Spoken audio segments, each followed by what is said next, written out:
సడన్గా ఎవరో ఫోన్ చేసి నేను మోడీ గారు సెక్రటరీ మాట్లాడతాను విజయంత సాధన అవునన్నారు. మోడీ గారు మాట్లాడతాను ఇచ్చారు. నేను రాజ్యసభ ఇస్తాను తీసుకుంటాను అన్నాను. కానీ అడిగాను నేను నాకు ఎందుకు ఇచ్చారని అని చెప్పాను. Vijayendra Prasad, having been nominated a member of the Council of States. చెప్పారు ఆయన మన ఆర్ఆర్ఆర్ సినిమాలో ఆ తెల్లవాడు వచ్చి చిన్న ట్రైబల్ పిల్లలు కొట్టుకెళ్ళిపోయాడు. మొత్తం సినిమా ఆ పిల్ల కోసం కదా ఫైట్ అంతా. అయ్యో వాళ్ళ అమ్మ ఏడుస్తుంది, పాప వెనక్కి వస్తే బాగుండు, అదే కదా మొత్తం కథ అంతా మంది. సో 5 నిమిషాల్లో మనం ఆడియన్స్ని ఏం జరగాలో మనకు తెలియాలి, ఆ జరగాలో మనం కోరుకోవాలి. వారణాసి ఈవెంట్లో ఒక 30 మినిట్స్ సీక్వెన్స్ ఇండియన్ షేక్ చేస్తుంది అన్నారు కదా. సో ఆ ప్రాజెక్ట్ దేనికి సంబంధించింది? రాముడికి కుంభకర్ణుడికి మధ్య కనిపించింది కదా ట్రైలర్లో. కుంభకర్ణుడికి మధ్య రాముడు కనిపించింది కదా. ఫస్ట్ ఇంటర్వెల్తోనే స్టార్ట్ చేసి సినిమా మొత్తం కంప్లీట్ చేసిన సినిమా ఏదైనా ఎగ్జాంపుల్? సింహాద్రి. నేను స్టోరీ చేసే పద్ధతి చెప్తానండి. దారింటేళ్ళ కుక్క వింటే నా కుక్క కూడా కథ చెప్తాను. మీరంతా స్కూటర్ కార్ డ్రైవ్ చేస్తారు కదా. ఫస్ట్ టైం చేసినప్పుడు ఎంత మీరు ఇదిగా ఉంటారు, క్లచ్ ఎక్కడ బ్రేక్ ఎక్కడ, కాస్త అలవాటు అయిపోయిన తర్వాత ఆ ఫోన్లో ఇలా మాట్లాడుతూ ఉంటారు, అమ్మాయితో పక్కన చూస్తూ ఉంటారు, కార్ డ్రైవింగ్ వెళ్తూ ఉంటారు. పూరి సారథి ఇమేజ్ ఉండేది మీ ఫోన్లో, ఇప్పటికీ అది అలాగే కంటిన్యూ ఉందా? 10 సంవత్సరాల పాటు పూరి గారిది. మీరు చెప్పిన తర్వాత పూరి గారు వచ్చారు, అదేంటి ఏం జరిగింది? స్టోరీ డిస్కషన్ అయిందా? చాలా బాగుంది. ఈసారి కొడతారంటారా? ఇటు కొడతారు. కొంతమంది ఆర్ఎస్ఎస్ని ఏకీభవించిన వాళ్ళు ఉన్నారు, కొంతమంది ఏకీభవించిన వాళ్ళు కూడా ఉన్నారు. అసలు ఆర్ఎస్ఎస్ అంటే మీ ఒపీనియన్ ఏంటి దాని మీద? ఇక్కడ ఎవరిని ఏకీభవించిన వాళ్ళు ఉంటే మాట్లాడతాను. ఎందుకు నచ్చదు ఆర్ఎస్ఎస్ అంటే? ఈ ఆర్ఎస్ఎస్ ఏం తప్పులు చేసింది? ఎక్కడ కెలామిటీ వచ్చినా సరే ముందు వచ్చేది ఆర్ఎస్ఎస్ కాదు కదా. ఈ దేశంలో పుట్టిన ప్రతి వాడికి జాతి కుల మత వివక్షత లేకుండా అన్ని హక్కులు సమానంగా ఉంటాయి. నీ ఆస్తి కానీ, నీ భార్య కానీ, నీ పిల్లలు కానీ, నీ మతం కానీ, నీ కులం కానీ, నీ జాతి కానీ, ప్రాణం కానీ ఎక్కువగా దేశం. హిందువుల ప్రొటెక్షన్ అక్కర్లేదా? ఎన్ని మసీదులు పడగొట్టారు హిందువుల ప్రపంచం మీరు చెప్పగలరా? బాబ్రీ మసీదు ఒకటి కనిపిస్తుంది. ఎన్ని గుళ్ళు పడగొట్టారు తెలుసా ముస్లిమ్స్ మీకు? కొన్ని వేల గుళ్ళు. I got nothing against Islam, I got nothing against Christianity.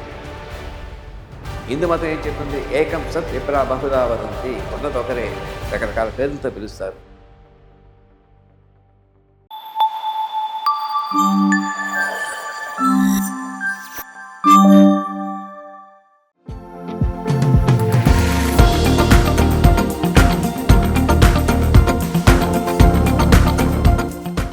Hi goes, welcome to filmy focus open house with Vijayendra Prasad గారు. సో మన ఇండియన్ సినిమాకి ఇమాజినేషన్ ఇంట్రడ్యూస్ చేశారు, స్టోరీ టెల్లింగ్లో చాలా మార్పులు తెచ్చారు. ఇప్పుడు నేను చాలా ప్రిపేర్ అయ్యాను, బట్ అవన్నీ పక్కకు వెళ్ళిపోయాయి. ఎనీవేస్ సార్, అంటే మీ లైఫ్ స్టోరీని మేము మొత్తం క్యాప్చర్ చేయలేకపోవచ్చు, ఏదో మా వంతుగా ఒక 1 minute అలా క్యాప్చర్ చేసాం. బట్ నా ఫస్ట్ క్వశ్చన్ వచ్చేసి సార్, అసలు మీరు ఒక ప్లేస్లో చెప్పారు స్టోరీ నేను ఇంటర్వెల్తో స్టార్ట్ చేస్తాను అని చెప్పేసి. అంటే ఇంటర్వెల్ ఫస్ట్ అనుకుని అక్కడి నుంచి స్టోరీ కథ మొత్తం అనుకుంటానని. అంటే ఏంటి, అది నిజమా?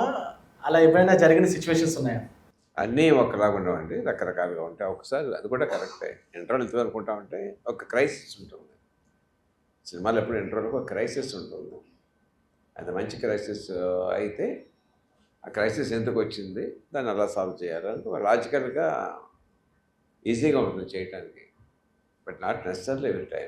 సో అంటే ఫర్ ఎగ్జాంపుల్ ఏమైనా గుర్తు తెచ్చుకోగలరా? ఫస్ట్ ఇంటర్వెల్తోనే స్టార్ట్ చేసి సినిమా మొత్తం కంప్లీట్ చేసిన సినిమా ఏదైనా ఎగ్జాంపుల్? సింహాద్రి. ముండ్రాం పెరై సినిమా చూస్తుంటుంది, కమల్ హాసన్ శ్రీదేవిది. అది నేను నా ఫ్రెండ్ ఒకతను చెన్నైలో చూస్తున్నాం. అక్కడ నన్ను, అది పేరు గణేష్. అది అమ్మాయి అలా వెళ్ళిపోతూ ఉంటే కమల్ హాసన్ గుండెలో గుచ్చికి ఫీలింగ్ వస్తుంది కదా. అవును సార్ అని చెప్పి అన్నాడు. ఇది ఇంటర్వ్యూ చేసి కథ చేద్దామా అన్నాను. అంటే తమిళ్లో పుట్టిన గుండెలో పొడిచుట్టు కదని ఉన్మయా కుత్తడం, నిజంగా గుండెలో పడవాలి సార్ గుణపంతో అన్నాడు. అరే బుద్ధు చచ్చిపోతాడు కదా. నాకు తెలిసి 3 రోజుల పాటు షంటెడ్ అంటాడు. ఆడి బాధ పడలేక ఓకే బతుకుతాడు పొడిస్తే. అమ్మాయి కదా పొడిసేది. ఎందుకు పొడుస్తుంది అమ్మాయి? హీరో డెఫినెట్గా మంచివాడు కాదు, అభిదే చెడ్డవాడు కాకూడదు. బట్ అమ్మాయి అపార్థం చేసుకుని ఉండాలి చెడ్డవాడని చెప్పాను. ఒక అమ్మాయిని ప్రాణంగా పెంచుకుని అమ్మాయి కోసం అన్నీ చేస్తూ ఉంటే అమ్మాయి కోసం అమ్మాయి మామూలు మార్చుకుంటారంటే అమ్మాయి పరిస్థితి చాలా పెయిన్ఫుల్గా ఉంటుంది కదా. సో ఏ పరిస్థితి అపార్థం చేసుకుంది, how it got resolve. So అదే దట్స్ థాట్ ప్రాసెస్ అలా స్టార్ట్ అయింది అనమాట. సరే సరే, ఇప్పుడు మా వాళ్ళకి ఒక క్వశ్చన్ అడుగుతా. సార్ రాసిన రైటింగ్లో మీకు బాగా నచ్చిన ఫిల్మ్ ఏంటి?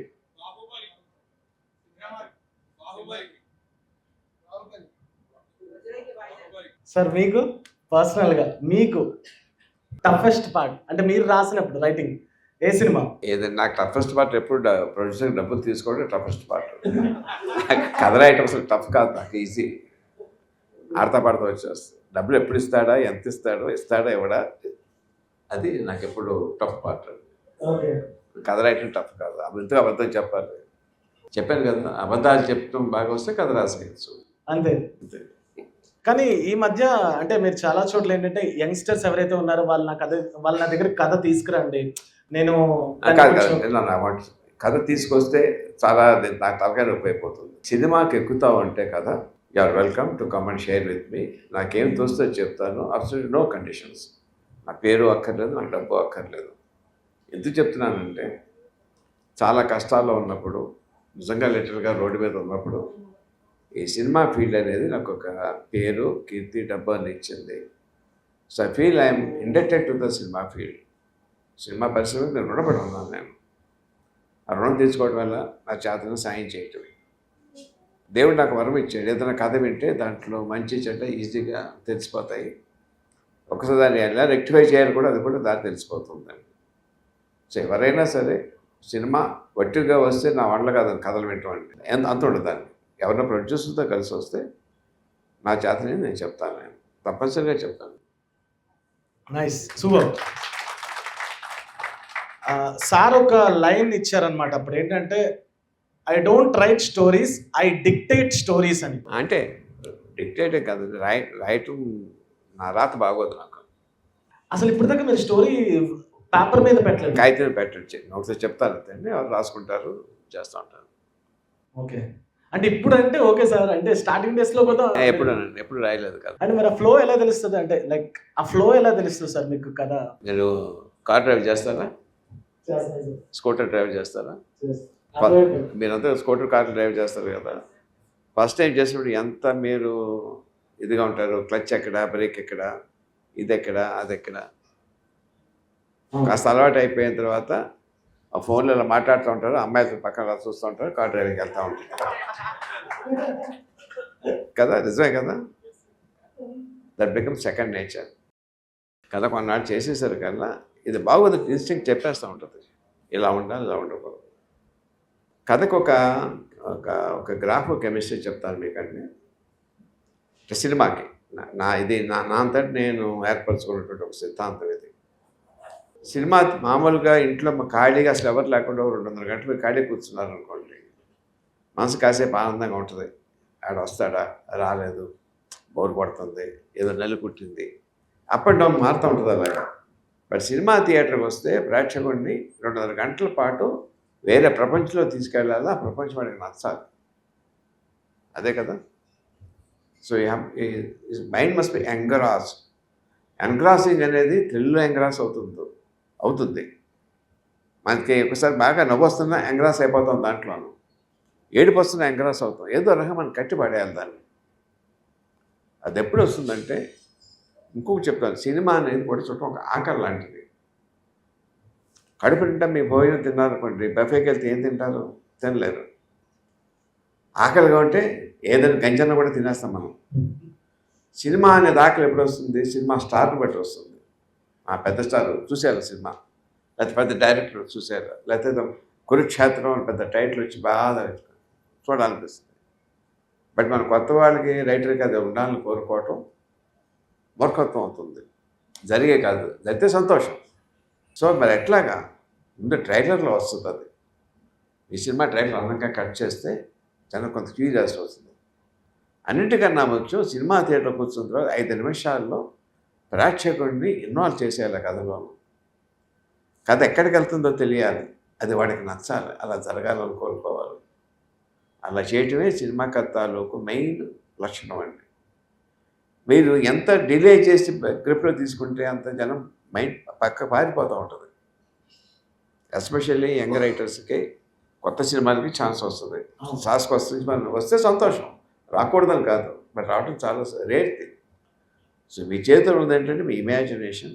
5 నిమిషాలు మీ ప్రేక్షకుడిని గట్టి పట్టేసుకోవాలి. ఏం జరుగుతుందో తెలియాలి, అది జరగాలని కోరుకోవాలి ప్రేక్షకుడు.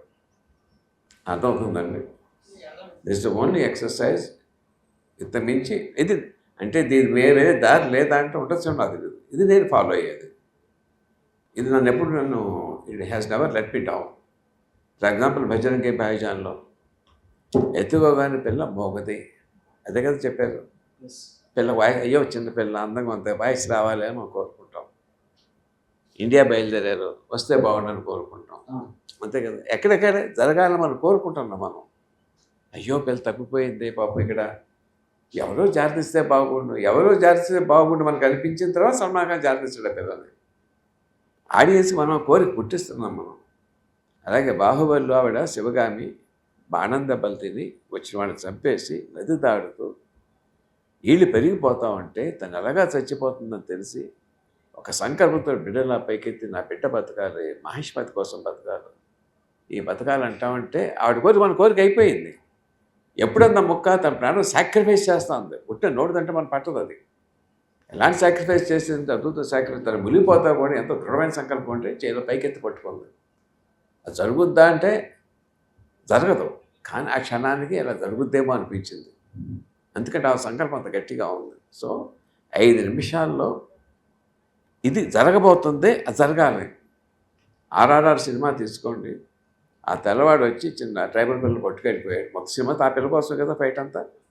అయ్యో వాళ్ళ అమ్మ ఏడుస్తుంది, వాళ్ళు ఏడుస్తున్నారే, పాప వెనక్కి వస్తే బాగుండు, అదే కదా మొత్తం కథ అంతా మంది. పక్క చెరువుల పనులు ఉన్న వేరే సంగతి అండి. సో 5 నిమిషాల్లో మనం ఆడియన్స్ని ఏం జరగాలో మనకు తెలియాలి, అది జరగాలని మనం కోరుకోవాలి. అర్థం కదా అమ్మా? ప్రతి అదే ఎమోషన్నే కదా సార్. అంటే మెయిన్ అందరికీ తెలిసిందే రాజమౌళి గారి స్టోరీస్ కానీ మీ కథలు కానీ మెయిన్ ఎమోషన్ డ్రివెన్ స్టోరీసే రాస్తారండి.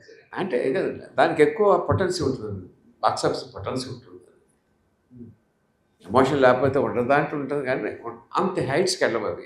మామూలు ఎంటర్టైన్మెంట్ సినిమాలు ఉన్నాయనుకోండి, కలెక్షన్ ఆ రేంజ్కి వెళ్ళబోయేది. ఓకే, ఇది మీరు ఎప్పుడు రియలైజ్ అయ్యారు? అంటే మీ స్టోరీస్లో తెలుగు స్టేట్స్ కానీ సినిమా యొక్క ఆడియన్స్ కానీ ఎమోషన్స్నే ఎక్కువగా చూస్తున్నారని మీకు ఎప్పుడు ఎగ్జాక్ట్గా అనిపించింది? ఇంటెలిజెంట్ క్వశ్చన్ అండి. ఎప్పుడు నాకు అది తట్టిందా అని ఆలోచిస్తున్నాను నేను. బొబ్బిలి సింహం సినిమా నిరాశ ఫస్ట్ మీరు చూసారండి? మీరు ఎవరైనా చూసారా సినిమా? అది త్రివిక్రమరావు గారికి నేను ముందు చెప్పినప్పుడు బొబ్బిలి లేదు, సింహం లేదు దాంట్లో. సుమన్ హీరో, భానుప్రియ, రేవతి, నిర్మలమ్మ, ఇది కథ. అంటే ఆయన నాకు నచ్చింది. క్యాన్సర్తో చచ్చిపోతా భార్య, రెండో పెళ్లి చేసుకోవడం కాబట్టి తన భర్త తన మీద కోపం తెప్పిస్తూ చేసుకుంటాడని చెప్పి కోపం క్రియేట్ చేస్తుంది. మళ్ళీ దాసరి గారి ప్రేమాభిషేకం కథ అంటది. మగాడు చేసినంత దాన్ని. ఈ త్రివిక్రమరావుకి నచ్చింది. వచ్చి ఆయన అన్నారు, ప్రసాద్ గారు కథ బాగుందండి, నా దగ్గర బాలకృష్ణ డేట్లు ఉన్నాయి, బొబ్బిలి సింహం టైట్లు ఉంది, దానికి రాయడం అన్నది. మంచి డబ్బులు వస్తాయి, వదులుకోకూడదు. సో అప్పుడు ఆలోచిస్తే వచ్చింది, ఇలాగే చేస్తే సొమ్మలకి అయితే ఓకేది, ఇద్దరు పెళ్ళాలో ఎత్తుకోండి అంటే. బట్ బాలకృష్ణతో చేస్తే ఆడియన్స్గా ఫీల్ రావాలి. ఫీల్ రావాలంటే ఆ భార్య కోపం వచ్చి నటించాలంటే మామూలు పిల్లమైతే ఏదో చేసేయచ్చు అంటే, నువ్వు దాని పక్కిటి దానికి చూసావు, నా కోపం వచ్చి అనొచ్చు. అలా కాదు కదా. బాలకృష్ణ వేసేది బాలకృష్ణ, ఆల్రెడీ ఆయనకి ఏం ఏజ్ ఉందో మనకు తెలుసు. ఆయనకి నిలబెట్టాలా అంటే ఇలాంటి గొప్ప క్యారెక్టర్ ఉండాలి. అప్పుడు శరత్ బాబు ఇద్దరిని దాటిస్తూ తన బిడ్డను సాక్రిఫైస్ చేసుకుంటే, నా బిడ్డ చచ్చిపోతే బాధ లేదురా, మొత్తం సీమకే నువ్వు గొప్పడురా అన్న. అప్పుడు బహుశా ఆ సినిమా కోసం నేను చేస్తున్నప్పుడు emotion is the most important thing అని తట్టిందేమో అని ఇప్పుడు అనిపిస్తుందండి. ఓకే ఓకే బట్ ఎందుకంటే ఆ ముందు కథ అది లేదు. అది బాలకృష్ణ గారి సినిమా చేయాలి, ఇదే కదా కథ, ఏం మారదు, అదే కథ.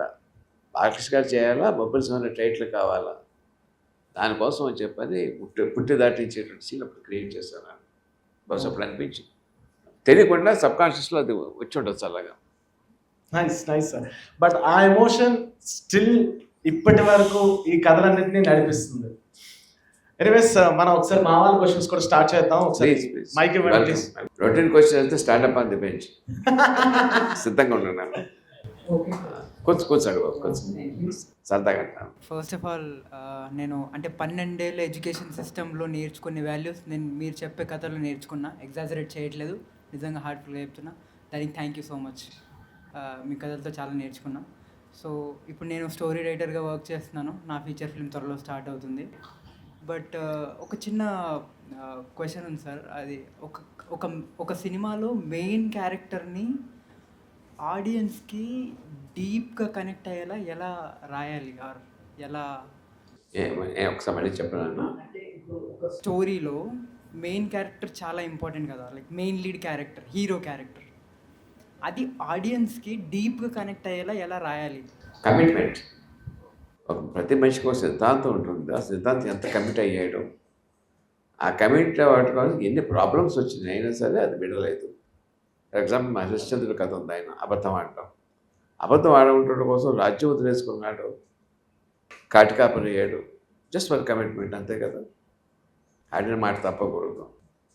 అది ఏ రకంగా పెట్టండి, commitment is the most important thing. అర్థమైందా? రాజమౌళి గారు సార్ది చాలా ఇంటర్వ్యూస్ అండ్ ఆడియో లాంచెస్ అవన్నీ చూస్తుంటే దాంట్లో ఒకటి మాత్రం ఒక పాయింట్ ట్రిగర్ అయింది సార్. లైక్ ఆయన చెప్పిన వర్డ్స్లలో మీ ఇమాజినేషన్స్ ఒక్కోసారి చాలా స్కేరీ అనిపిస్తుంటాయని చెప్పారు ఆయన ఒక ఇంటర్వ్యూలో. సో అలాంటి డార్కెస్ట్ కైండ్ ఆఫ్ ఇమాజినేషన్స్ మీరు ఉన్నప్పుడు ఎప్పుడన్నా స్టోరీ రాయడం కానీ ఇమాజినేషన్ చేసుకొని ఇది చెయ్యొచ్చా లేదా, ఇది చాలా డార్క్ అయిపోతుంది అని ఎప్పుడన్నా ఇమాజినేషన్ చేసుకున్నారా? కొన్ని వందల రకాలు ఉంటాయి, అందులో మీకు నచ్చి కొన్నే ఉంటాయి. అవి నచ్చి కూడా మిగతా వాళ్ళు ఉంటారు కదా. సో మీకు నచ్చింది తక్కువ ఉన్నాయి, నచ్చని ఎక్కువ ఉన్నాయి అంటారా, చాలా వెరైటీ ఉందంటారా? How you comment on it? బట్టల షాప్కి వెళ్ళినప్పుడు ఉన్న రకాల బట్టల్లో కొన్ని వందల రకాల బట్టలు ఉన్నప్పుడు మంచి కొన్నే పెట్టాడు, మిగతా చెత్త పెట్టాడు అంటారా, లేకపోతే అందరికీ కావాల్సినవి పెట్టాడు అంటారా? That all depends on what you think. Story రైటర్నప్పుడు అన్ని రకాల కథలు అన్ని రకాల మనుషులకు కావాల్సింది క్యాటర్ చేసేటువంటి కెపాసిటీ మా దగ్గర ఉంటుంది. ఒక రాయమణి కోసం ఇలా కథలు రాయను కదా. మీరు రీసెంట్గా వారణాసి ఈవెంట్లో ఒక 30 మినిట్స్ సీక్వెన్స్ ఇండియన్ షేక్ చేస్తుంది అన్నారు కదా. సో ఆ ప్రాజెక్టు దేనికి సంబంధించింది? మైథలాజికలా, పొలిటికలా, లేకపోతే స్పిరిచువల్కి సంబంధించిందా? రాముడికి కుంభకర్ణుడికి మధ్య యుద్ధం అంటది. రామాయణ వారు మీకు కనిపించింది కదా ట్రైలర్లో. కుంభకర్ణుడు కనిపించాడు, రాముడు కనిపించాడు కదా, ఆంజనేయుడు తోక కనిపించింది కదా, తోక మీద రథం వెళ్తుంది కదా. అదే స్పెల్ బాగుంది సార్. అంటే దీనికి చిన్న ఎక్స్టెన్షన్, చాలా లేయర్స్ పెట్టారు. అంటే ఒకటి కాదు, చాలా టైం జోన్స్ పెట్టారు. ఈ ఫిలిం నాకు తెలిసి టైం జోన్స్ ఎక్కువ పెట్టారు. ప్రీవియస్ ఫిలిమ్స్లో మగధీరతో కాకుండా ఇది దీనిలోనే ఎక్కువ టైం జోన్స్ పెట్టినట్టు అనిపించింది. ఆ కాల్ ఏంటి, ఆ డెసిషన్ ఎవరిది మీద ఏంటి?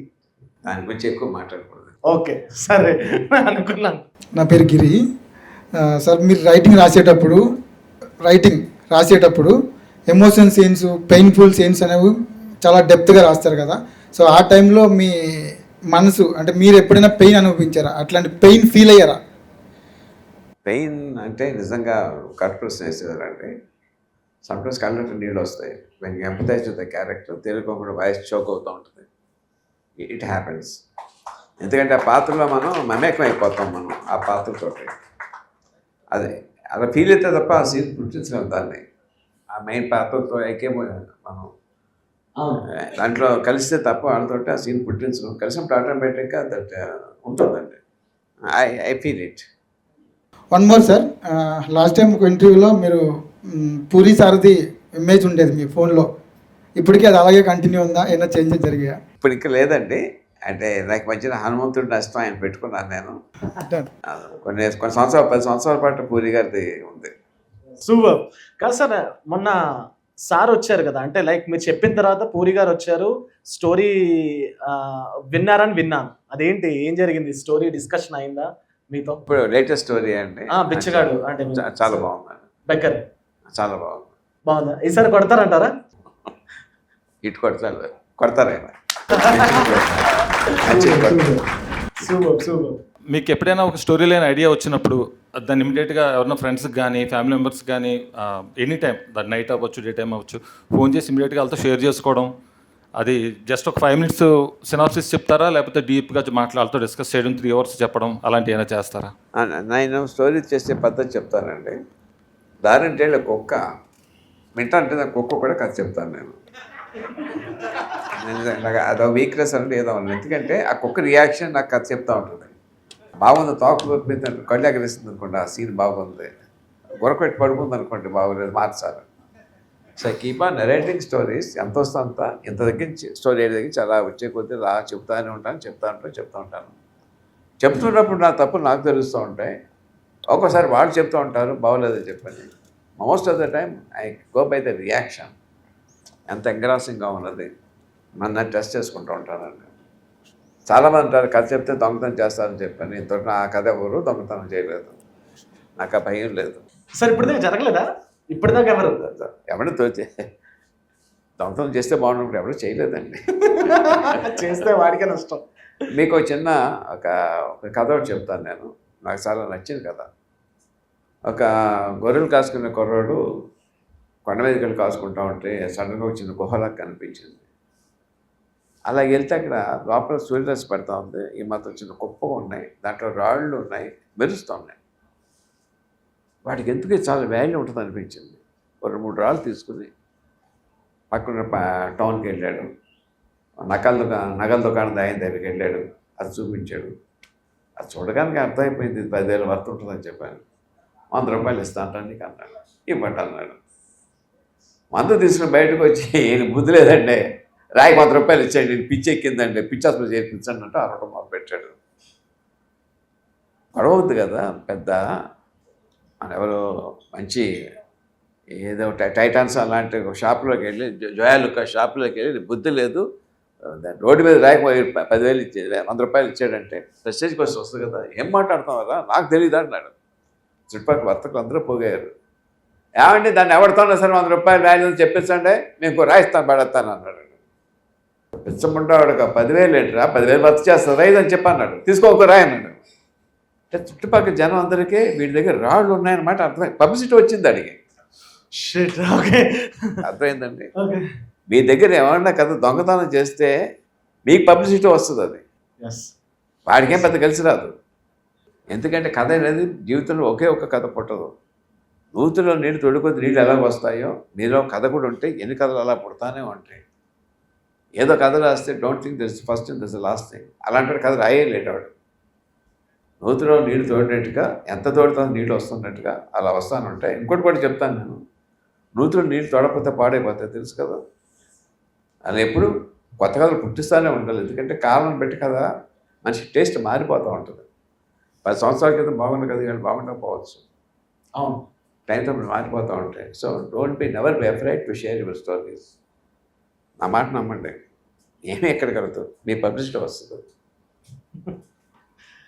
సార్ ఇప్పుడు సినిమాలు చేశారు, స్టోరీస్ సూపర్గా వెళ్ళాయి, ఇంటర్నేషనల్ స్టాండర్డ్స్కి వెళ్ళాయి. ఇదంతా ఒక ఎత్తు అయితే రాజ్యసభలో విజేంద్ర ప్రసాద్ గారు ఆ న్యూస్ మీకేంటి, ఇది ముందే ఈ టైప్ వెళ్దాం అనుకున్నారా, గెస్ చేశారా, వచ్చినప్పుడు కాల్ మీ ఒపీనియన్ ఏంటి, ఏం డెసిషన్ తీసుకున్నారు?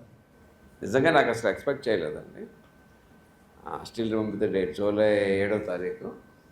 6వ తారీఖు ఢిల్లీ నుంచి ఎవరు ఒక ఆయన తెలిసిన ఫోన్ చేసి ఇక్కడ ఒక చిన్న బాధ్యతలు అప్పచెప్దాం అనుకుంటున్నాం, దానికి కొన్ని రోజుల పాటు మీరు అప్పుడప్పుడు ఢిల్లీలో వచ్చి ఉంటారా అన్నాను. ఉంటానన్నాను, తప్పే ఉందని. మొన్న సడన్గా ఎవరో ఫోన్ చేసి నేను మోడీ గారు సెక్రటరీ మాట్లాడతాను, విజేంద్ర ప్రసాద్ అన్న. అవునన్నారు. మోడీ గారు మాట్లాడతాను ఇచ్చారు ఆయన. ఓకే, ఆయన హిందీలో మాట్లాడుతున్నారు, నాకు హీరింగ్ ప్రాబ్లం ఉంది. సార్ నాకు హిందీ సరిగ్గా రాదండి అన్నాను. ఇంగ్లీష్లో మాట్లాడారు. మీరు రాజ్యసభ ఇస్తాను తీసుకుంటారా? ఓకే. తీసుకుంటాను అన్నాను. కానీ ఒట్టేసి చెప్తున్నానండి, ఎవరికి చెప్పలేదు నేను అది. ఎవరు నాతో ప్రాంక్ చేసాడేమో. ట్రస్ట్ మీ, ఎవరితో నేను చెప్పలేదు. ఓకే. సాయంత్రం సడన్గా ఇప్పుడు న్యూస్లో వచ్చేట్టుంది, నా ఫోన్స్ కాల్ రావటం మొదలుపెట్టి కంగ్రాచులేషన్స్ అని చెప్పాను.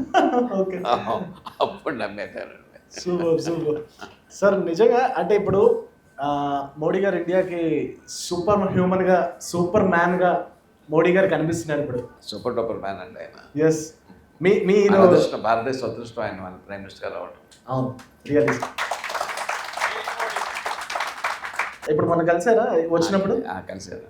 కలిసారా? సూపర్. అడిగాను నేను, నాకు ఎందుకు ఇచ్చారని నేను చెప్పాను. అడిగారా? ఏమన్నారు? చెప్పారు ఆయన, మన ఆర్ఆర్ఆర్ సినిమాలో నాకు ఎత్తర జెండా పాట ఉంటుందండి. ఎత్తర జెండా పాట. ఆ పాట ఆ తర్వాత నన్ను ఇక్కడ నేషనల్ హబ్ అని దాంట్లో ఇంటర్వ్యూ చేశారు. ఓకే. దాంట్లో ఏమంటే అన్నీ పెట్టారు, గాంధీ గారు నెహ్రూ గారు ఎందుకు పెట్టలేదు అని చెప్పి అడిగారు నన్ను. ఓ ఓకే. అయితే చెప్పాను, నాకు అందులో పెట్టేవాళ్ళు అందరూ ఫైటర్స్ అండి, సత్యాగ్రహాలు చేసేవాళ్ళు కాదు. వాళ్ళు చేసినా సరే నాకు గాంధీ గారితో ఇష్యూ ఉందన్నది పెట్టలేదు అన్నారు. సూపర్. ఏంటి ఇష్యూ అన్నారు.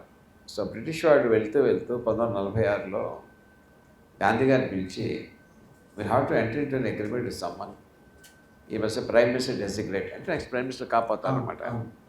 మీరు ఎవరొకరిని సెలెక్ట్ చేస్తే, అప్పుడు గాంధీ గారు కదా మోస్ట్ ఇన్ఫ్లుయెన్షియల్ పర్సన్, మేము వాళ్ళతో ఎలక్షన్ చేస్తామని చెప్పారనమాట. అప్పుడు 17 ప్రదేశ్ కాంగ్రెస్ కమిటీలు ఉండేవి, 17 ఉండేవి అప్పుడు. సో 17 PCC ప్రెసిడెంట్ పిలిచి గాంధీ గారు విషయం ఎక్స్ప్లెయిన్ చేసి, మనందరం కలిసి ప్రైమ్ మినిస్టర్ని ఎన్నుకోవాలి. ప్రైమ్ మినిస్టర్ అంటే కథలు కట్టుకోవటం ముఖ్యం కాదు, విదేశాలతో మాట్లాడటం ముఖ్యం, వాళ్ళతో భాష బాగా రావాలి, ఇంగ్లీష్ బాగా రావాలి. మా దృష్టిలో నెహ్రూ అన్నిటికీ సరిపోతాడు. నా మాట మీరు పట్టించుకోక్కర్లేదు, మీకు ఎవరైనా అనిపిస్తే మీరు చీటీ రాయండి. వాళ్ళు ఓపెన్ ఆఫర్ ఇచ్చారు. 17 రాశారండి, ఒకటే బ్లాంక్ అండి, ఒక ఆయనకి అభిప్రాయం లేదు. జేబీ కృపలాని గారు అని చెప్పేసి పాత తరం ఒక ఉండేవారండి, ఆయన పేరు ఒక రాశారు. ఓకే. మిగతా 15 పటేల్ గారి పేరు రాశారండి. ఎస్, అవును. ఏం చేయాలి, గాంధీ గారికి ఏమాత్రం అన్నా డెమోక్రసీ మీద గౌరవం ఉంటే పటేల్ గారు సెలెక్ట్ చేయాలి కదా. అవును, అదే కదా చేయాలి. కానీ అలా చేయలేదు. 18వ PCC క్రియేట్ చేశారు, ఢిల్లీ PCC క్రియేట్ చేసి దాన్ని నెహ్రూ గారిని ప్రెసిడెంట్ చేసి పటేల్ గారితో నెహ్రూ గారి పేరు ప్రపోజ్ చేయించారు. It took A promise from Patel, ఎప్పుడు కూడా ప్రైమ్ మినిస్టర్ గారి కోసం నేను ఆస్పైర్ చేయను అని చెప్పాను. డెమోక్రసీ అక్కడే చచ్చిపోయిందండి. బ్రిటిష్ వాళ్ళు వెళ్తూ ఇండియా పాకిస్తాన్ విడగొట్టి 540 సంస్థానాలు ఉన్నాయండి. 540 సంస్థానాలకి మీరు ఇండియాలో కలవచ్చు, పాకిస్తాన్ కలవచ్చు, ఇండిపెండెంట్గా ఉండొచ్చు. జస్ట్ ఊహించండి, ఒక 5-6 సంవత్సరాలు ఇప్పుడు ఇండిపెండెంట్గా ఉన్నాయి, హైదరాబాద్ అక్కడ ఎలా ఉంటుంది అసలు ఊహించగలరా? నెహ్రూ గారు కంగారు పడతా ఉంటే పటేల్ గారు నాకు వదలని చెప్పని 543 సంవత్సరాలు విలీనం చేశారు హైదరాబాద్తో సహా. నెహ్రూ గారు అన్నారు, కాశ్మీర్ నాకు వదిలేసే అన్నారండి. ఏం కండిషన్ పెట్టారు? హరిసింగ్ అక్కడ ఆయన ఆయన పేరు రాజుగారి పేరు అండి. ఆయన ఇండియాలో కలవాలా, పాకిస్తాన్లో కలవాలా? ఆయన ఇండియాలో కలవాలని ఉంది. నువ్వు ఇండియాలో కలవాలనుకుంటే నువ్వు తప్పుకో, షేక్ అబ్దుల్లాకి ప్రైమ్ మినిస్టర్కి చెప్పాను ఆయన. పాకిస్తాన్ ఆర్మీ వచ్చేసింది, పటేల్ గారు వెళ్ళి వెనక్కి తోసేస్తూ ఉంటా వాటిని. ఇప్పుడు పిఓకి కూడా మన అయిపోయాడు ఉండండి ఊరుకుంటే. ఆ మౌంట్ బాటన్ అప్పుడు వైస్రాయ్గా ఉండేవాడు. నెహ్రూ గారికి ఏం చెప్పాడంటే, మీరు దీన్ని యునైటెడ్ నేషన్స్ తీసుకెళ్ళండి, మీకు పేరు వస్తుంది అన్నమాట అండి. యునైటెడ్ నేషన్స్ తీసుకెళ్ళాడు, యుద్ధం ఆగిపోయింది. ఇప్పుడు ఇంకా పిఓకి పాకిస్తాన్ చేతిలో. ఎంత గౌరవించాలి. కానీ సగం మంది ఒప్పుకోరు. ఇది ఎవరు చూపించారు మోడీ గారికి సబ్ టైటిల్ వేసి. Super super super. రికగ్నైజ్ చేయడం కూడా ఆయన గ్రేట్. అది యాక్చువల్లీ ట్రూ కదా, రికగ్నైజ్ చేయడం గ్రేట్. అది నైస్. చాలా గొప్ప మనిషి పటేల్ గారు.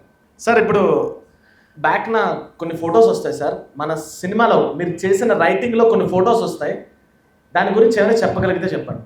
సమరసింహారెడ్డి ఇప్పటికీ ఆ ట్రైన్ సీన్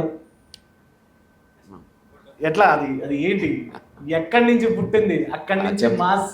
చెప్తానండి. రత్నం గారు అని చెప్పిన డైలాగ్ రైటరు, నా సినిమా చాలా ముందు రాశారు ఆయన. ఆ సీన్ ఆయన చెప్పారు, నిజంగా జరిగిందండి. బెజవాడలో ఓకే, రంగా ఉండేవారు కదండి, అవును, రంగా గారు. నెహ్రూ ఫ్యామిలీ ఉండేది కదా, ఇద్దరికి పడేది కాదు. అవును, రంగా గారు వస్తున్నారో లేదా నెహ్రూ గారు వస్తున్నారో, రంగా గారు ట్రైన్ ఎక్కుతా తెలియదండి. పోలీసులు కంగారు పడిపోయారటండి. అదే ట్రైన్ దిగుతున్నాడు, అదే ట్రైన్కి ఎక్కుతున్నాడు. ఆయన కాలం 100 మంది జనం, ఇటు 100 మంది జనం వస్తారు అని చెప్పారు. ఇవి జరగలేదనుకోండి, ఆ ఇన్సిడెంట్ చెప్పారు ఆయన నాతోటి, Ratnam garu. Okay okay okay okay. So that's the inspiration for that story. Super. ఆ సీన్ ప్రభావం కొన్ని సినిమాల యొక్క ప్రభావం పడింది సార్, ఆ ఒక్క scene. The credit goes to mister Ratnam, my friend. Nice, super. Next one please sir. Simhadri interval band.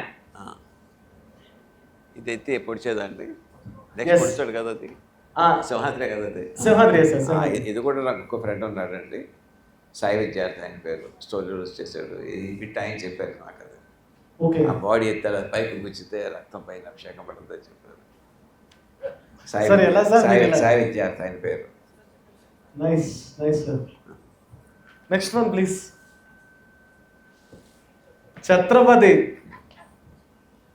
ఛత్రం అదే కదా, ఛత్రం అంటే గొడుగే కదా, ఎస్ సార్, ఎస్. కత్తో పాటు పుట్టిందండి. కళ్ళతో పట్టుకుంటుంది సార్. ఆ డైలాగ్స్, ఆ సీన్ మూడ్ ఎలా అనుకున్నారు సార్? అంటే ఈ యాక్చువల్లీ సినిమా మొత్తంలో ఇది చాలా హై పీక్. ఈ ఛత్రపతి వెనకాల బ్యాక్ స్టోరీ ఒకటి ఉందండి. క్యూబా నుంచి పారిపోయి అమెరికా వస్తారు, సినిమా పేరు జ్ఞాపకం రావట్లేదండి. దాంట్లో క్యూబా నుంచి రిఫ్యూజీస్ అమెరికా. అమ్మా స్కార్ఫేస్. స్కార్ఫేసా? స్కార్ఫేసా? అదేనా? ఎవరు హీరో ఎవరు? ఆల్ పచినో. ఆల్ పచినో. ఆ సినిమా చూశాను నేను. ఆల్ పచినో సినిమా చూసి నన్ను హాంట్ చేసింది. హాంట్ చేసి కథ పుట్టేసింది నాకు. ఓ, కథ పుట్టేసింది. అంటే కథ కొంచెం ఇలా ఉండదు, సరదా కాసిన 2 ముక్కలు చెప్పిన అది ఎలా వచ్చిందో. చెప్పండి సార్. సముద్రం రోజు కెరటాలు వచ్చి ఒడ్డును కొట్టుకుంటూ ఉంటాయి, ఎట్లాగా రథ వస్తూ ఉంటుంది. దాంట్లో వాయిస్ ఓవర్ వస్తుంది. ఎక్కడ సముద్రం ఉందో కెరటాలు ఒడ్డుకు వస్తాయి, దాంట్లో ఒక రథం అనిపిస్తుంది. కానీ ఇక్కడ దగ్గరికి వెళ్తే మనసున్న మనుషులకి ఇంకో జోలపాటు కూడా వినిపిస్తుంది, జోలపాటు అనిపిస్తుంది. కానీ పాట స్టార్ట్ అయింది ఇక్కడ కాదు, ఇక్కడికి 400 మైళ్ళు దక్షిణాన సింహళ సముద్ర తీరంలో. పాడింది తల్లి తన బిడ్డని అన్యాయంగా పుట్టినప్పుడు. అంటే కథ స్టార్ట్ అవుతుంది అనమాట కేరళలో. అర్థవుతుంది కదండి. నేను చెప్పిన కథలో కథ ట్రాజడీ అయిపోద్ది కథ. హీరో అమ్మ గురించి ఇల్లు కడతా ఉంటాడు, అమ్మ అందులో రాడు మోస్తూ ఉంటుందని తెలియదు. అన్న ఇన్స్పెక్టర్ అయ్యాడు, వాడికి తెలుసు ఇద్దరిని కలవకుండా దూరంగా చెట్టాలని. వాడికి అమ్మ ఎప్పుడు వస్తుందో ఇక్కడికి, ఎప్పుడు వస్తుంది ఇక్కడికి, ఇంట్లో ఉండాలని చెప్పాను. అంటే తెల్లారి గృహప్రవేశం అమ్మ దగ్గరికి, అమ్మ నాకు ఏదో పీడకలు వచ్చిందమ్మా, 6 మాసాల పాటు నువ్వు ఆ ఇంట్లోకి వెళ్తే అన్నకి ఏదో అరిష్టం అమ్మ అని చెప్పి అబద్ధం చెప్తాడు. వాడు ఎందుకు అంటాడు అన్నకి తెలుసు. ఇలాగ అంటున్నాడు రా తమ్ముడు, అలాగేలే అమ్మ. వాడి ఉద్దేశం ఏంటంటే అన్నకి ఒక డార్క్ జీవితం ఉంది అని చెప్పని చెప్పాలన్న వాడికి, అమ్మకి తెలియజేయాలని చెప్పాను. ఆయన పెద్ద ఇల్లు కట్టుకుంటాడు, అడుగుతాడు ఇది మా అమ్మకి, మా తమ్ముడికి, ఇది వీళ్ళకి. వాడికి ఏంటంటే ఒక గది, దాంట్లో కింద చాప తలగడ అంతే, నాకేం అక్కర్లేదు అంటాడు. అర్థమవుతుంది కదా. సో ఈ ప్రాసెస్లో వాడి ఉద్దేశం అమ్మని తిరుపతి ఎక్కడికి పంపించి, తీర్థయాత్ర పంపించి మొత్తం ఈ సిటీల్లో బిల్లు అనేవాడు లేకుండా చేసేయాలి, ప్రక్షాళన చేసేయాలి. ఆ పని మొదలు పెట్టుకుంటాడు. అంత అయిన తర్వాత మొత్తం దాన్ని చంపేస్తే తల్లి అప్పుడు వస్తుందన్నమాట. ఇంటి నిండా శవాలు, ఇంటి నిండా శవాలు. శవా తప్పు చేసి శివరాజ్యం షూట్ చేస్తారన్నమాట. అలా గుడి తప్పు తింటాడు. అవునమ్మా చూడమ్మా, వీడి పాప చరిత్ర అంతా ఇంట్లో ఉందమ్మా, పాప చరిత్ర ఇంట్లో ఉందమ్మా అని చెప్పి సారి ముందో సీన్ చెప్పాలి. అక్కడ సీన్ ఏంటంటే సముద్ర తీరంలో కాళీ తల్లి ఉంటుంది, ఇలాగా భయంకరంగా కింద సూర్యుడి మీద కాలేసి ఉంటుంది. తల్లి చిన్న కొడుకు పూజ చేస్తామంటే దూరంగా ఉంటాడు. ఏరా అంటే భయంకరంగా ఉందమ్మా, నాకు నచ్చలేదమ్మా. అలా కాదురా, భయంకర నా కోపం నా తల్లి ఇదే కోరుకుంటుందిరా, ఇప్పుడు ఇదే కోరుకుంటుందిరా. అయితే ఏంటమ్మా, ఏ తప్పు చేసినా సరే ఆ తల్లితో ఒకసారి చెప్పేసుకుంటే పాపం ఉంటుందిరా అంటే అప్పుడు చెప్తే అమ్మ నేను మా యొక్క దొంగతనం చేశానని చెప్తాను. అది ముందు సీన్ చెప్తున్నాను నేను. ఇప్పుడు మళ్ళీ బుల్లెట్తో కాల్చిన తర్వాత గది తాళం వేస్తుంటే గదిలో ఎవరిని వెళ్ళబడండి, అందులో మొత్తం బ్లాక్ మనీ మొత్తం అంతా ఉంటుందని చెప్పి తమ్ముడు తాలూకు ఫీలింగ్ అనమాట అది. ఇదిగో దీంట్లో చూపిస్తానని చెప్పి కాలు తలుపు ఒక్క ర్యాంప మీద కొడతాడు, గుడి దేవాలయం అని చెప్పి తలుపు ఓపెన్ చేస్తాడండి. దాంట్లో అమ్మ ఫోటో ఉంటుందంట పెద్దది, చీటీలు ఉంటాయి దాని నిండా. ఇప్పుడు ఏం చేసి అక్కడ చెప్పాడంత అమ్మకలాగా, చేశానమ్మా మర్డర్ చేశాను, ఎవరి కోసం చేశానమ్మా, నా కోసం చేయలేదు, సంఘం కోసం చేశాను, వీళ్ళ కోసం చేశాను, నాకు కావాల్సిందిగమ్మా నేల మీద పక్క తరగంత నుంచి ఇంకేం లేదు. శివ తప్పు చేశానంటే ఆ అమ్మకి ఏంటి 7 సంవత్సరాల మేడ మీద ఉయ్యాలు పెట్టాలి, బంగారు ఉయ్యాలు పెట్టాలని చెప్పాను. ఒక్కసారి నువ్వు చూసుకోవాలని ఉందమ్మా అని చెప్పాను. ఉయ్యాలను కూర్చోబెట్టి విజన్ కోసం వెనకాల అడుగులు వేస్తూ చిన్న పేపర్ మీద జారి ఇలా కింద పడిపోతాడు. ఇప్పుడు కట్ చేస్తే తల్లి ఆ డెడ్ బాడీని బొడిలో పెట్టుకుని చోటపాటులా కంటిన్యూ చేస్తూ ఉంటుంది. సో ఒరిజినల్ మీరు ఫస్ట్ అనుకున్న స్టోరీ ఇది మా ఆవిడకి రాత్రి 12 గంటలకి కథ చెప్పాను నేను, లేపి ఎవరో చెప్పాలి కదా. అది రాయమౌళి సినిమా తీస్తున్నప్పుడు చెప్పాను మా ఆవిడతో, ఇలాగా ఆ కథ తీస్తున్నాడే జ్ఞాపకం ఉందంటే, ఎందుకు జ్ఞాపకం లేదండి, మీరు కథ చెప్పి పడుకున్నారు, తెల్లవారులు ఎడుస్తూ కూర్చున్నాను అంది. సో అలా పుట్టిందండి, స్కార్ ఫేస్లో పుట్టింది కథ. Nice sir, super. Chatrapathi back and story ఇది. ఇంకొకటి image please sir. Vikramarkudu interval block. నాకు తెలిసి ఇండియాలో ఈ సినిమాని చాలా లాంగ్వేజెస్లో రీమేక్ చేశారు. దీని వెనకాల ఒక కథ ఒకటి ఉందండి. రవితేజ గారితో డ్యూయల్ రోల్ చేయాలని ఫిక్స్ అయ్యాం. ఒక 3 మాసాల పాటు అత్తిరి సత్యబాబు క్యారెక్టర్ అంతా అయిపోయింది. రెండో క్యారెక్టర్ ఎవరండి అన్నాడు. పోలీస్ ఆఫీసర్ చేద్దాం అన్నాను. పోలీస్ ఆఫీసర్ రొటీన్ అండి, ఇంకొక అదేనా ఆలోచించండి అన్నాడు. అంత సింపుల్గా నిజంగా బతిపోయి ఏం చేయాలో తెలియక వీడియో షాప్కి వెళ్ళి అట్రాంటి పికప్ చేశాను. ఒకటి ఏంటంటే షూల్ సినిమా. షూల్ చూసారా మీరు? షూల్ ఇందులో చూసారా? షూల్ సినిమా, పోలీస్ ఆఫీసర్ ఆయన. ఓకే. ఇంకోటి ఫెస్టివల్ ఆఫ్ డాలర్స్ అండి. ఓకే. షూల్ సినిమాలో ఏంటంటే ఆయన పోలీస్ ఆఫీసరు స్టేషన్ దిగ్గానే టాంగావాడి దగ్గరికి వెళ్ళి బేరం ఆడతాడు. ఆడు ఎక్కువ చెప్తాడు, వద్దంటే డబాయించి పుచ్చుకుంటాడు డబ్బులు. విక్రమార్కుడులో స్టేషన్ దగ్గర సీన్ కదా అది. Festival of dollars first cinema ఎలా ఉంటుందంటే అండి, మెక్సికన్ ఇదేంటి కౌబాయ్ సినిమా అది. ఆ రోజుల్లో క్లింట్ ఈస్ట్వుడ్ హీరో. నూనె దగ్గర నీళ్ళు తాగడానికి వస్తూ ఉంటే రోడ్డు కట్టి ఇళ్ళు ఉంటాయి. ఒక చిన్న పిల్లోడు ఆ ఇంట్లోంచి పరిగెత్తుకొచ్చి ఇంట్లో దూరుతాడు. చూసి అన్ని ఆడవాడు మాటలు వినిపిస్తే కొట్టుకుని తీసుకొస్తారు. వాడు తాలూకు తల్లి పాప అలా చూస్తుంటారు జాలిగా. అంటే విక్రమార్కుడులో భార్య తీసుకెళ్తారు చూడండి, దానికి అది ఇన్ఫ్లుయెన్స్ అనమాట అండి. ఓకే ఓకే ఓకే ఓకే తల్లిని తీసుకెళ్ళిపోతారు. సో మొత్తం సెకండ్ హాఫ్ కథ అంతా కూడా తెల్లవారుసరికి వచ్చేసింది. ఆ పొద్దున్నే చెప్పాను వాడికి కథ అంతా ఓకే చేశారు. అసలు కానీ దాన్ని మన నేటివిటీకి క్రియేట్ చేయడం అనేది super sir. Nice. Next one please, come on fast. National అవార్డ్స్లో బెస్ట్ స్టోరీ రైటర్ అవార్డు లేదు కదా సార్ ఇప్పటివరకు. సో మీరు మాట్లాడే దాన్ని చేయొచ్చు కదా. బెస్ట్ స్టోరీ రైటర్ అవార్డు లేదు సార్ నేషనల్ అవార్డ్స్లో. లేదండి, లేదు సార్. మీరు అది మాట్లాడవచ్చు కదా సార్, మాట్లాడి జ్యూరీ వాళ్ళతో మాట్లాడి చేయించవచ్చు. ఎందుకంటే మీరు ఎంపీగా ఉన్నారు కదా. Okay sir, thank you. అది అన్యాయమే, లేకపోవడం అన్యాయమే సార్. మీరు సింహాద్రిలో రివర్స్ వెళ్ళాను అన్నారు కదా, ఇంటర్వెల్ నుంచి రివర్స్ వెళ్ళాను అన్నారు కదా, ఇంటర్వెల్ ఫిక్స్ అయ్యాక. So was at any point Bhumika character ఇంకో ఆప్షన్ ఏమని అనుకున్నారా? అంటే పిచ్చిది కాకుండా ఇంకేదన్నా థాట్ ఉండిందా సార్? ఏమనుకోలేదు. ఒకటే అవసరం రాదు, ఇంకో రకంగా అనుకునే అవసరం రాలేదు కథకి. అంటే అంతకుముందు హీరోయిన్కి పిచ్చి ఇట్లాంటివి వాడారు అన్న టెన్షన్ ఏం లేకుండా మీకు? వసంత కోకిల్లో సేమ్ సీన్ ఇన్స్పైర్ అయిన అన్నారు కదా, ఆ వసంత కోకిల్ సీన్ ఇంపాక్ట్ పడిందని నేనే ఫీల్ అయ్యారా అని అడుగుతున్నారు. అంటే ఇంకోటి చెప్తానండి, హైదరాబాద్ వచ్చేవారు కూడా కాపీ రైట్లో పెద్ద అవగాహన లేదండి. ఓకే. నేను చెన్నైలో ఉన్నప్పుడు ప్రతి డైరెక్టర్ కూడా కొంతమంది అసిస్టెంట్లు ఉండేవారు. ఏ సినిమా వస్తే ఆ సినిమా చూసి కథ చెప్పడం, పక్క సినిమా చూసి ఏది దొబ్బేయటం అని, అది ఎక్కడ తప్పుగా అనిపించింది కదా ఎవరికైనా. ఆ కల్చర్లో వచ్చాను అక్కడి నుంచి అండి. ఇప్పుడు హైదరాబాద్ వచ్చిన తర్వాత returns the value of copyright, she should not do it. ఇప్పుడైతే నేను ఆ పని చేయనండి నేను. Okay. I would have done it. Sir ఇంకొక చిన్న క్వశ్చన్ సార్, ఇప్పుడు మీరు రీసెంట్గా చూసిన ఈ మోడర్న్ లవ్ స్టోరీస్ ఏమైనా నచ్చాయి సార్ మీకు? అంటే కొంచెం Gen Z love stories, Ram comms ఇవి మీకు ఏమైనా నచ్చుతున్నాయా, లేదా వాట్ ఈస్ యువర్? నాకు అర్థం ఏంటంటే సినిమాలు చాలా తక్కువ చూస్తానండి. అదేమి గొప్పగా చెప్పట్లేదు. చూస్తే నిద్ర వస్తే పడుకుంటాను నేనండి. పుస్తకం చదివితే నిద్ర వస్తే పడుకుంటానండి. నాకు చాలా జలసి వచ్చేస్తూ ఉంటారు. ఎవరు చూసినా ఆ సినిమా చూస్తాను, ఆ సినిమా చూస్తుంటారు. చాలా తక్కువ. సంవత్సరం మొత్తానికి 10 సినిమాలు చూస్తే చాలా ఎక్కువ అండి. సార్ ఆ క్వశ్చన్ ఎందుకోసం సినిమా అడిగాను, థియేటర్ కూడా వెళ్తాం కదా, కమర్షియల్ సినిమాకి వెళ్తాం, భాగవతి మధ్య చేసి వచ్చేస్తూ ఉంటాను నేను. చివరిదాకా కూడా చూడలేను నేను. ఇండియా పాలిటిక్స్ మీద మీరు ఒక పొలిటికల్ థ్రిల్లర్ స్టోరీ రాయాలంటే ఎక్కువగా మిమ్మల్ని ఎగ్జైట్ చేసే క్యారెక్టర్ ఎవరు, ఎందుకు?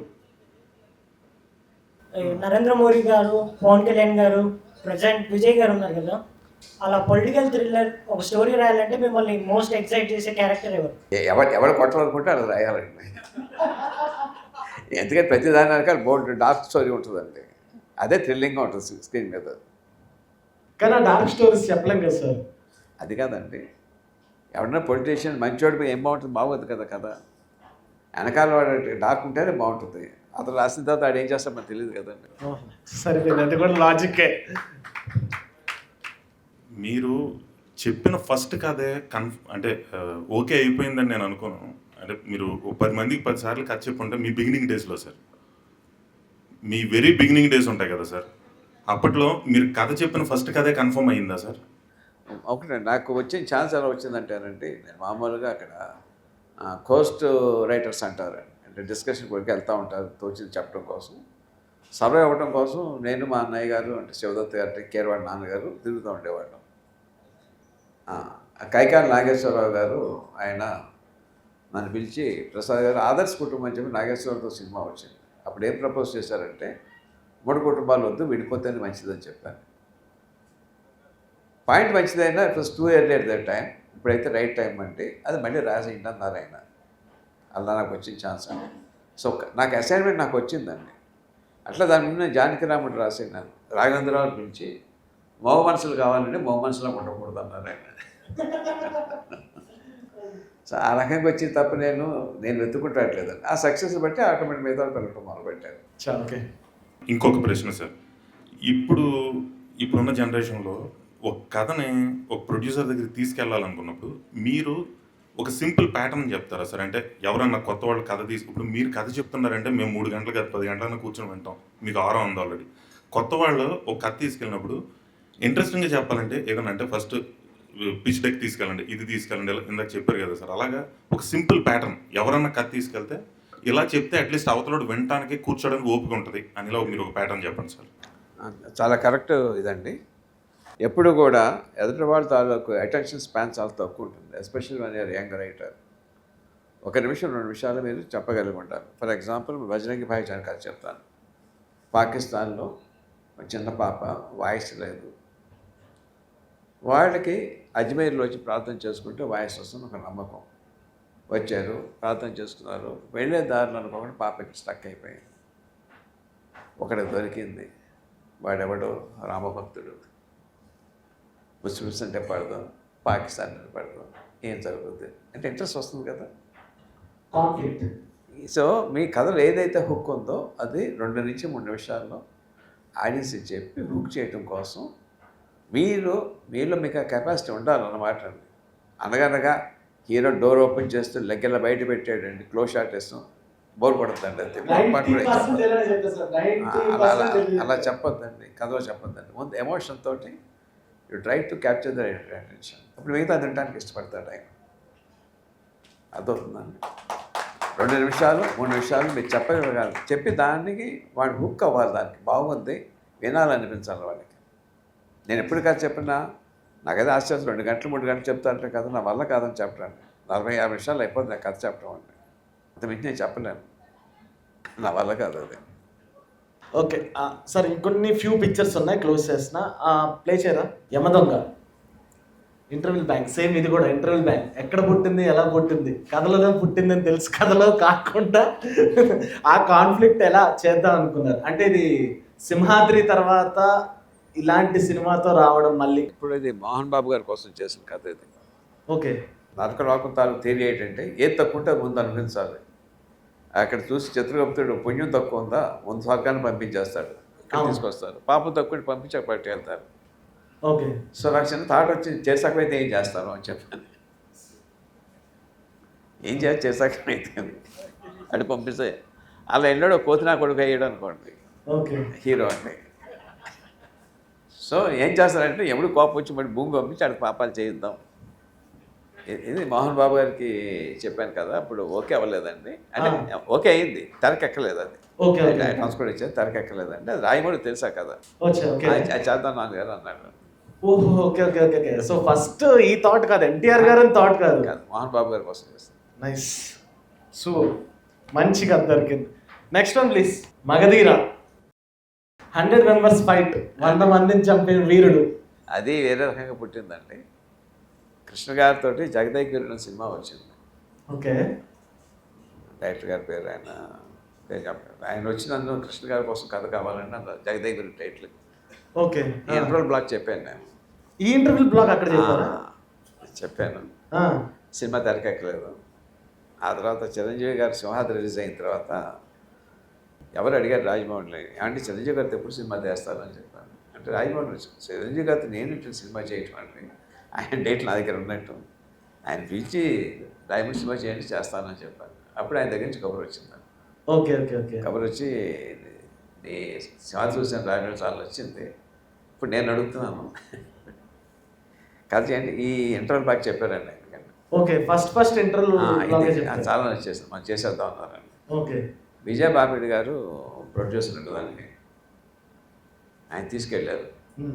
వెళ్తే ఆయన వాళ్ళ ఇంటి నుంచి మా ఇంటికి వెళ్ళాలన్నమాట అండి. ఓకే, రండి కాస్త టీ తాగేందుడుగా అన్నారండి. వెళ్ళిన తర్వాత అక్కడ ఆయన సెల్ ఫోన్ పెట్టుకోవడానికి ఒక ప్లాస్టిక్ స్టాండ్ ఉందండి ఇలాగండి, సెల్ ఫోన్ పెట్టుకోవటానికి. ఓకే, సెల్ ఫోన్ కూడా ఏదో పెట్టుకోవటానికి. ఫస్ట్ టైం మా ఇంటికి వచ్చావు కదా రాయమౌళి, ఇది ఉంచుకో అన్నారండి. రాయమౌళి అన్నాడు, ఇంత మన పని జరగదంట అన్నాడు. మర్నాడు ఆయన రాయమౌళి మనది చూసావు కదా, నీ ఫ్యామిలీ టైప్ కథలు అయ్యి పక్కన పడిపోయిందండి. సో రామచంద్రతో చేద్దాం అనుకున్నప్పుడు చిరంజీవి గారు ఆ రకంగా అలాగా వెళ్ళింది. దాని వెనక అంత కథ ఉంది. సార్ ఇది సింగిల్ డ్రాఫ్టే అనుకున్నారా, అంటే ఒక కథే అనుకున్నారా దీనికి? రామ్ చరణ్ గారికి ఈ డ్రాఫ్ట్లు ఏమైనా దీనికి ఎలాగండి, అంటే కథ ఒకటే సింగిల్ లైన్ అనుకున్నారా? అదే ఆ బ్లాక్ ఉంది దానికి. ఇప్పుడు ఏదైతే 100 ఎపిసోడ్ ఉందో ఆ ఎపిసోడ్ ఉంది, దాన్ని వెనక ముందు కథ చేసాం, కథ చేసుకున్నారు. కానీ అది చాలా రేర్ కదా సార్, ఒక సీన్ ఫస్ట్ అనుకుని ఆ సీన్ నుంచి కథ అంతా పుట్టించుకోవడం. అంటే రాయమౌళికి ఫైట్లు బాగా ఇష్టం అండి. ఓకే, ఫైట్లు అయితే సినిమా ఇష్టం ఉండదు వాడికి. ఫైట్ ఉండాలి, ఫైట్ ఎమోషన్ ఉండాలి. ఓకే, బాహుబలి సార్, ఇది ఇంటర్వ్యూస్లో చెప్పారు ఫస్ట్ షాటే తల నరికే షాట్ అని చెప్పారు. ఫస్ట్ సీన్ ఇదే తీసింది షూటింగ్లో, ఇదే ఫస్ట్ సీన్. ఇదే ఫస్ట్ సీన్ అన్న బాహుబలి వెళ్ళి సినిమా 2 సినిమాలకి ఇదే ఫస్ట్ సీన్ అన్న. అసలు ఇది తీసినప్పుడు ఇది ఇండియా చరిత్ర మారుస్తుంది, సినిమా చరిత్ర మారుస్తుంది, ఇన్ని కలెక్షన్స్ వస్తాయి, ఇన్ని డేస్ పడతాయి, ఇంతమంది అప్రిసియేషన్ వస్తుంది, ఎప్పుడైనా ఊహించారా? ఎక్కడైనా ఏ రోజైనా? హిట్ అవుతుందో తెలుసు కానండి, దైవ కృప అంతే. అమ్మవారి సలగా చూస్తారు అంతే. Nice. Next one please. Bajrangi Bhaijaan sir, part 2 వస్తుందా ఈ ఫిల్మ్కి? పార్ట్ 2 అంటే లేదండి, సీక్వెల్ రాశానండి, చెప్పాను సల్మాన్ ఖాన్ గారికి. వస్తుంది తెలీదండి, ఇప్పుడు వస్తుంది. Okay, next one. Yes, actually ఈ సినిమాలో ఈ సీక్వెన్స్ ఇండియన్ ఆడియన్స్కి నచ్చని ఒకటైతే వెస్ట్రన్ ఆడియన్స్ ఎక్కువ మంది చూశారు.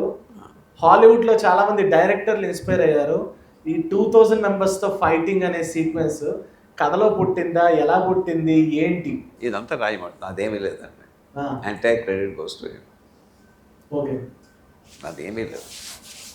కథ ఇన్పుట్స్ చేస్తారు సార్, అంటే ఇన్పుట్ వరకు ఇస్తారా? ఏ కొంచెం కొంచెం ఉంటాయండి, బట్ మెయిన్ ఐడియా వాడిదేనా. Okay, next one. ఇది ఎలా చెప్పాలి? ఎక్కువ మాట్లాడకూడదు. Okay, nice, super sir. ఇది కూడా అద్భుతంగా జనాల్లోకి వెళ్ళాలి, అంతేకాకుండా హాలీవుడ్ రేంజ్ ఫిలిం చేస్తున్నారని అనుకుంటున్నాం మేమైతే చూస్తున్న విజువల్స్. అవునండి, ఇది స్పానిష్ అండ్ పోర్చుగీస్ భాషలో డబ్ అయ్యి డైరెక్ట్ రిలీజ్ అవుతుంది.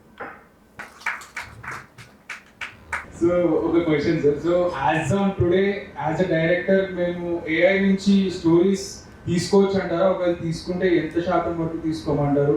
And what are your inputs? ఇంకోటి చెప్తానండి, మీరు అమెరికాలో పిల్లలు ఎవరన్నా చూస్తే 4 ఎంత అంటే కంప్యూటర్ నొక్కుతారండి. చూసారా మీరు? మనం కూడా ఇదివరకు అంటే సెల్ ఫోన్స్ రాని క్రితం 150 టెలిఫోన్ నెంబర్లు జ్ఞాపకుంటే మనకి కదా. ఇప్పుడు ఎన్ని నెంబర్లు జ్ఞాపకుంటున్నాం ఇది తప్ప? చాలా తక్కువ. 1, 2 కూడా ఉండవండి. ఆర్టిఫిషియల్ ఇంటెలిజెన్స్ని మీ సర్వెంట్లాగా వాడుకోండి తప్ప మీ యజమానిలాగా వాడుకోవద్దు. మీ క్రియేటివిటీ చచ్చిపోద్ది క్రియేటివిటీ. నేను నిజం చెప్తున్నాను, మీ సర్వెంట్లా వాడుకోవాలి, మీ బానిసలా వాడుకోవాలి దాన్ని. దాని పెత్తనం ఇచ్చారో మీ క్రియేటివిటీ చచ్చిపోతుందండి, ఏం పని చేయరు మీరు. క్రాస్ చెక్ ఆర్టిఫిషియల్ నుంచి మీకు ఎక్కడ బాగుంటుంది అంటే ఇన్ఫర్మేషన్ ఇవ్వడానికి బాగుంటుందండి. ఇలాంటి కదా ఎక్కడ వచ్చిందా మామూలు మనకు తెలియదు కదా. నాకు ఈ బ్యాక్డ్రాప్లో అక్కడ ఎవరెవరు ఉండేవాడు, ఏ రాజులు ఉండేవాడు, ఆ దానికోసం రీసెర్చ్ కోసం అద్భుతంగా పనిచేస్తుంది. స్టోరీ అంతా క్రియేట్ చేయాలనుకున్నారో నెక్స్ట్ మూమెంట్ యూఆర్ డెడ్, ఇంకెందుకు పని చేయరు మీరు. మీ ఫేవరెట్ డైరెక్టర్ ఎవరు సార్, రాజమౌళి గారు కాకుండా? అంటే ఒక్కో దాంట్లో ఒక్కొక్కరు సినిమాలు వస్తూ ఉంటాయండి. సుకుమార్ గారు సినిమాలు నాకు బాగా ఇష్టం. పూరి జగన్నాథ్ గారి సినిమా అంటే పత్రికలు చెప్తాను. ఆ తిరుపతి గారి సినిమాలు ఇష్టం నాకు. ఇదిలో సంజయ్లో బన్సాల్ గారి సినిమాలు ఇష్టం. ఆదిత్య ధర్ నాకు చాలా ఇష్టం. అంటే ధురంధర్ సినిమా తీసారే, మనం చాలామంది ఉన్నారు అట్లా. ఒక యాడ్ ఆన్ క్వశ్చన్ వేస్తా. మీరు ఆర్ఎస్ఎస్ మీద ఒక కథ రాద్దాం అనుకున్నారు, అది రాజమౌళి గారికి కూడా నచ్చింది, దాన్ని తీద్దామని అనుకుంటున్నారు కదా? ఆయన తీద్దాం అనుకోలేదండి. ఆయన కాదు, అంటే మీరు దాన్ని కంప్లీట్ చేద్దాం ప్రాసెస్లో ఉన్నాను. ప్రాసెస్లో అయితే కొంతమంది ఆర్ఎస్ఎస్ని ఏకీభవించిన వాళ్ళు ఉన్నారు, కొంతమంది ఏకీభవించిన వాళ్ళు కూడా ఉన్నారు. అసలు ఆర్ఎస్ఎస్ అంటే మీ ఒపీనియన్ ఏంటి దాని మీద, కథ మీద కానీ? దాని ఇక్కడ ఎవరిని ఏకీభవించిన వాళ్ళు ఉంటే మాట్లాడతాను. Please come. Here.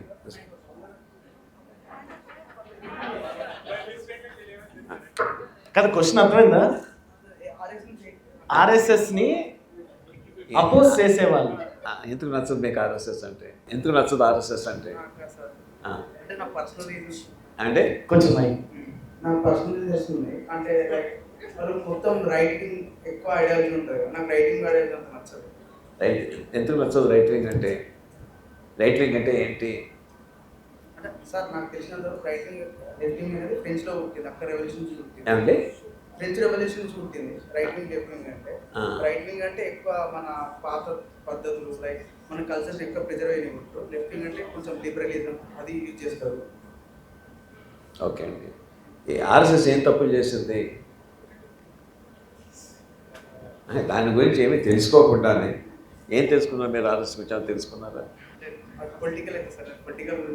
అది కాదండి, it's an impression you are having without any substantiation, అంతే కదా? అవునా కదా?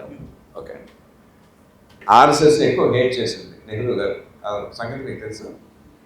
2 సార్లు బ్యాన్ అయింది, గాంధీ గారు చనిపోయినప్పుడు, తర్వాత కూడా ఆర్ఎస్ఎస్. 1963లో రిపబ్లిక్ డే పెరేడ్లో ఆర్ఎస్ఎస్ పార్టిసిపేట్ చేసింది. ఆ సంగతి మీకు తెలుసా? ఎవరు పార్టిసిపేట్ చేస్తారు రిపబ్లిక్ డే పెరేడ్లో? ఓన్లీ గవర్నమెంట్స్ పార్టిసిపేట్ చేస్తాయి, స్టేట్ గవర్నమెంట్ పార్టిసిపేట్ చేస్తాయి, మిలిటరీ పార్టిసిపేట్ చేస్తుంది. ఎందుకు చేసింది? నెహ్రూ గారు అడిగారు కాబట్టి. నెహ్రూ గారికి ఆర్ఎస్ఎస్ మీద చట్టపరమైన పార్టిసిపేట్ చేయమని అడగరు కదా. ఎందుకు చేశారు ఆయన? 1962లో నెహ్రూ గారు అమాయకంగా పంచశీల అనే ప్యాక్ట్ పెట్టుకుని అందరితోనూ సంధి చేసుకుంటే యుద్ధాలు ఉండవు కదా అని చెప్పి నమ్మి చైనాతో కూడా చేసుకున్నారు, వాళ్ళు ఆక్యుపై చేసుకున్నారు. తెల్లపోయారు ఆయన. ప్రతి పోలీస్ ఆఫీసర్ని గన్ ఉన్న వాళ్ళని బార్డర్ పంపించేశారు. ఇక్కడ లా అండ్ ఆర్డర్ మెయింటైన్ చేయడం లేదు, ట్రాఫిక్ మెయింటైన్ చేయడం లేదు. అప్పుడు ఆర్ఎస్ గురూజీ గోల్వాల్కర్ గారిని పిలిచి ఆయన రిక్వెస్ట్ చేశారు. ఓవర్ నైట్ 70,000 మందిని ఆర్ఎస్ఎస్ కార్యకర్తలు 3 మాసాలు 4 మాసాల పాటు చేశారు దాన్ని. ఆ కృతజ్ఞతతోటి నెహ్రూ గారు, ఇన్నాళ్ళు నాకు ఆర్ఎస్ఎస్ అంటే ఎంత అసహ్యం ప్రజలు తెలుసండి, నాకు want to show how much I respect RSS, not by words by deeds అని చెప్పి పార్టిసిపేట్ చేయమన్నారు. తెలుసా మీకు? ఎక్కడ కెలామిటీ వచ్చినా సరే ముందు వచ్చేది ఆర్ఎస్ఎస్ కార్యకర్తలండి. సాయం చేస్తారు, ఏం వెళ్ళిపోతారు. ఆర్ఎస్ఎస్లో డొనేషన్స్ ఉంటాయి, మీకు తెలుసా లేదండి? ఓన్లీ గురు పూర్ణిమ నాడు గురు పూజ మీరు అందిస్తే అంత ఇవ్వచ్చు, అంతే. వచ్చినప్పుడు ఎవరు డబ్బులు ఇవ్వడానికి వీళ్ళతో తీసుకోరు కూడా దాన్ని, తెలుసా? నేను ఆర్ఎస్ఎస్ మన మోహన్ భగత్ గారిని అడిగాను, నేను రాసినప్పుడు ఆర్ఎస్ఎస్ ఐడియాలజీ ఏంటండి అని చెప్పాను. ఈ దేశంలో పుట్టిన ప్రతివాడికి జాతి కుల మత వివక్షత లేకుండా అన్ని హక్కులు సమానంగా ఉంటాయి, ఎవరికి ఎక్కువ కాదు, ఎవరికి తక్కువ కాదు. ఈ దేశం తాలూకు వచ్చినప్పుడు దేశం కన్నా నీ ఆస్తి కానీ, నీ భార్య కానీ, నీ పిల్లలు కానీ, నీ మతం కానీ, నీ కులం కానీ, నీ జాతి కానీ, ప్రాణం కానీ ఎక్కువ కాదు, దేశం ముఖ్యం. ఇందులో తప్పేమన్నా ఉందా?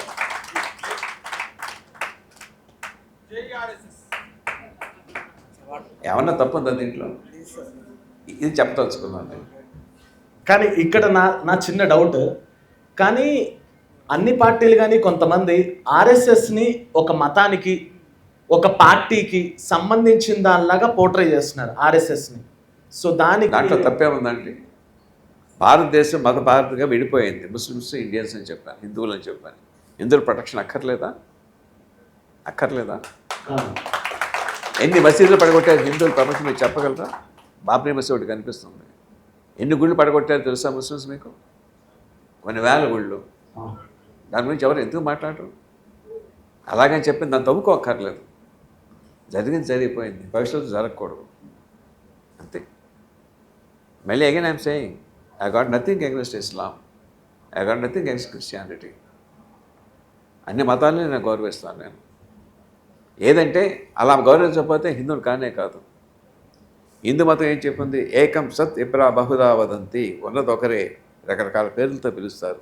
ఎవరికి వచ్చి ఇష్టం వచ్చిన పేర్లు వారు పిలుస్తారు, ఎవరిది వాళ్ళు చేసుకుంటారు. కావాల్సింది ఏంటంటే మీ మతాన్ని మీరు ప్రేమించండి, పక్క మతాన్ని గౌరవించండి, తక్కువ చేసి మాట్లాడద్దు. అర్థమవుతుందండి? నా హిందూగాని ఎంత నేను గౌరవిస్తానో ఇస్లాం మతాన్ని కూడా అంత గౌరవిస్తాను నేను. ఆ సూఫీ పాటలు ఏంటంటే నాకు చాలా ఆనందంగా ఉంటుందండి. In fact I went to Jerusalem, Jesus పుట్టిన చోటుకి వెళ్ళాను, అవన్నీ చూశాను నేను, ఆ క్రాస్ మూసాను నేను. అంటే కూడా నాకు అంత ఇష్టం. అది నేను తప్పనుకోవట్లేదు, అది హిందూ మతమే చెప్తుంది. అది ఎంతోమంది పుడతా ఉంటారు, బట్ అందరూ చెప్పేది ఆ భగవంతుడికి వెళ్ళే దారి చూపిస్తూ ఉంటారు. ఇక్కడి నుంచి మీరు న్యూయార్క్ వెళ్ళాలండి, ఎన్ని దారులు వెళ్ళొచ్చు? వయా దుబాయ్ వెళ్ళొచ్చు, వయా సింగపూర్ వెళ్ళొచ్చు, నార్త్ పోల్ మీద తిరిగి వెళ్ళొచ్చు, మీకు ఓపుకుంటే భూమిలో టన్నెల్ కూడా తీసుకెళ్ళొచ్చు అండి. ఏది కాదు.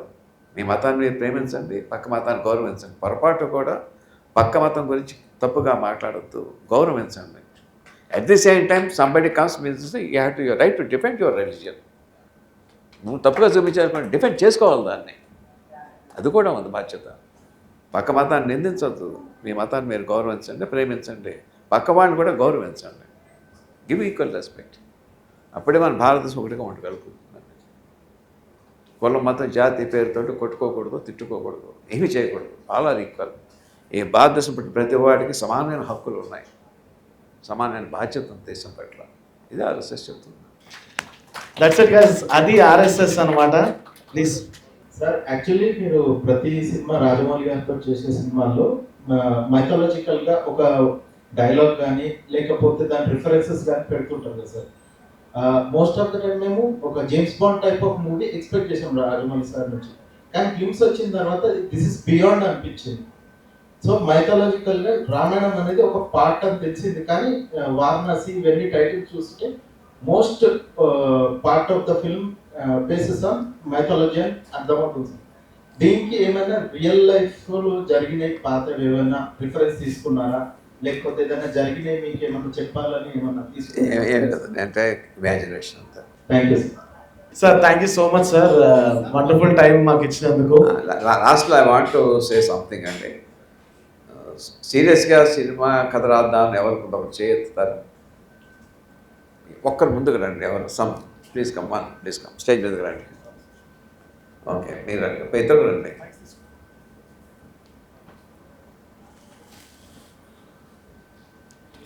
హెయిర్ స్టైల్ చాలా బాగుందండి, హెయిర్ స్టైల్ చాలా బాగుంది. సరే, ఇప్పుడు సినిమా కథకి రావాల్సిన ఫస్ట్ లక్షణం చెప్తాను. మన మనస్సే మన పెద్ద శత్రువు.